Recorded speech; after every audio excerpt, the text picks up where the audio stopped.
Primetime footy in 2025 is a serious problem. Picture this: you've had a long week at work, you're tired, you're ready to go home on the weekend, relax, and watch a good game of footy. And the AFL serve you this, or this, or this, or any one of these matches. And you sit there and you think to yourself, who did this? Why did they do this? And why did they think it would be okay to do this? If you're a footy fan, you've probably noticed that primetime footy in 2025 is completely below par and not what it used to be. It's been mentioned briefly over the AFL media that primetime footy is just below par this year, and it's beyond ridiculous at this point. If you didn't know, primetime footy is primarily Saturday night, Friday night and Thursday night. These time slots mostly consist of the best teams, the most exciting matchups, the best rivalries and the most eyes watching, simply because it's a weekend. Primetime footy is normally the three best games of the round, or three of the best games of the round. But fans this year have noticed that is not the case, and it is completely unacceptable the quality of games the AFL is serving. In this video I'm going to show you why primetime footy in 2025 is the worst of all time by an absolute mile. Just before I get into it, I am aware that the AFL can't have every single primetime worthy game in a primetime slot. I am aware that the AFL wants at least one Melbourne team in every primetime slot. I am aware that every team needs to have a go in prime time, and not every primetime game or worthy game will be in a primetime slot. I do know that the AFL have certain criteria that they follow to keep everyone happy and to keep everything balanced, but I just wanted to let everyone know before I got into it. Here are the primetime numbers from some of the best and worst teams. Collingwood have the biggest fan base in the competition, so yes, they're going to have the most primetime slots. The Hawks are one of the most exciting teams at the end of the 2024 season and the start of the 2025 season, so yes, they're going to have a few more primetime slots. The Lions and the Cats were both top 4 teams last season, and the Lions obviously being the reigning premiers, so yes, they're going to have some of the more primetime slots compared to other sides. But a massive issue I have, and I think every fan in the AFL has, is the Bombers having 16 primetime slots. They are one of the worst teams in the comp this season, a bottom 4 team, and they are just not getting any better. They should not have that many primetime slots. Now I'm going to show you some examples of the worst primetime games in the 2025 season. The Eagles lost 4 out of 5 of these games by an average of 39 points. The Tigers won 3 out of 4 of these primetime games, so this is a good example. North Melbourne were completely blown out in 5 out of 8 of these primetime games. Every single one of these Bombers games was boring and borderline unwatchable. 2 out of 3 of these Collingwood games were the only Saturday night games that weekend. These Cats games are all in primetime slots. The AFL considers these games to be top 3 games of the round. Now I'm going to show you games that were in a primetime slot and then games that should have been in that primetime slot. Round 1, Dogs vs Roos over the grand final rematch. North Melbourne and Sydney over Fremantle and Bulldogs. Melbourne Essendon over Hawthorn and Port Adelaide, which is one of the most anticipated games of the season at that point.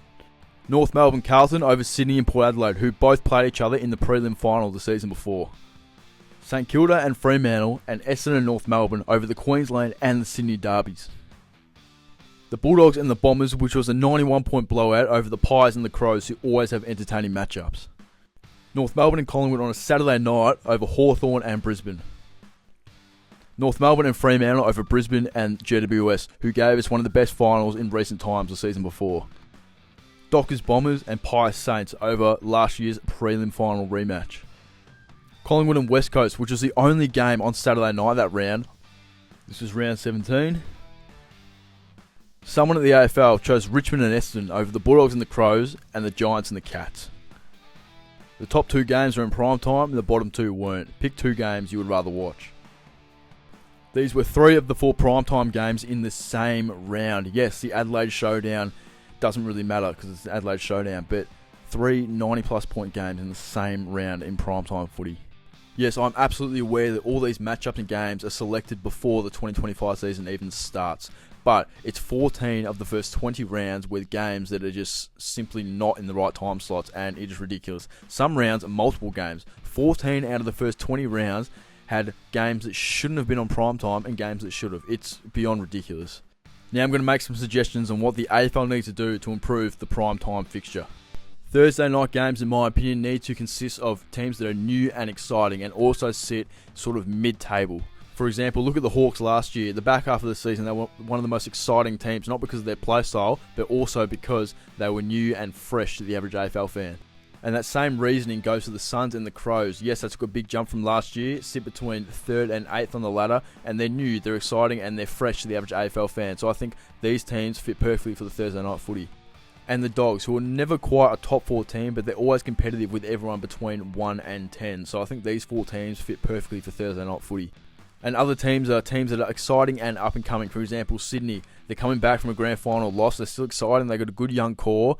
And Fremantle, they have a bunch of young players. Sarong, Brayshaw, Hayden Young, Luke Jackson, Murphy Reed. They've got a bunch of young exciting players, and they're going to be good in the future. Then the Tigers. Obviously, we all know they had the massive draft haul, and they have exceeded expectations, especially in their primetime games, like I said earlier in this video. And then the Saints, look, they only jumped in there recently simply because of Nazaya Wanganeen-Malira. He is one of the best players in the comp right now, and I think every AFL footy fan would love to watch a game that he's in. So yes, the Saints just fit in there as for now. Now, Friday night, yes, I think you can slot any of the top 4 teams from my Thursday night suggestions into the Friday night primetime slot. Especially if they're going up against the main teams that I have in the Friday and Saturday night primetime slots, and that is the Giants, Pies, Cats, and Lions.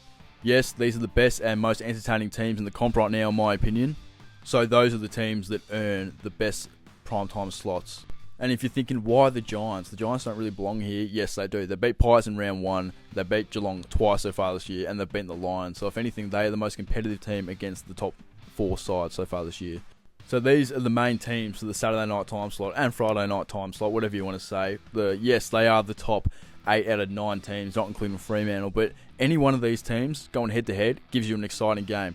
The top 8 teams in this list gives you 28 games if they all play each other once, and they're going to be the most entertaining games of the season. So these are the 8 teams that need to play every Friday and every Saturday night, in my opinion. Now, we've got the Sunday Arvo time slot. Can't forget about these teams. North Melbourne, and Port Adelaide. Yes, they're somewhat entertaining. They got a few stars. At least North Melbourne are a young team. They're going to be good eventually, maybe a couple of years. But then you have Carlton, Essendon, and West Coast. And I think Carlton, Essendon, and West Coast should never play a primetime game until they've earned it. They are so bad, at least this season, and they're so bad to watch, they should never have a primetime slot. Because look at all the worst games in primetime that I showed you earlier in the video. Most of them are either North Melbourne or Essendon, or West Coast or Carlton, and they're just not entertaining games. And even if they're close games, they're not getting more than 75, 80 points. So really, it's just not entertaining at all. And these teams belong in the Sunday Arvo time slot until they can prove they're good enough otherwise.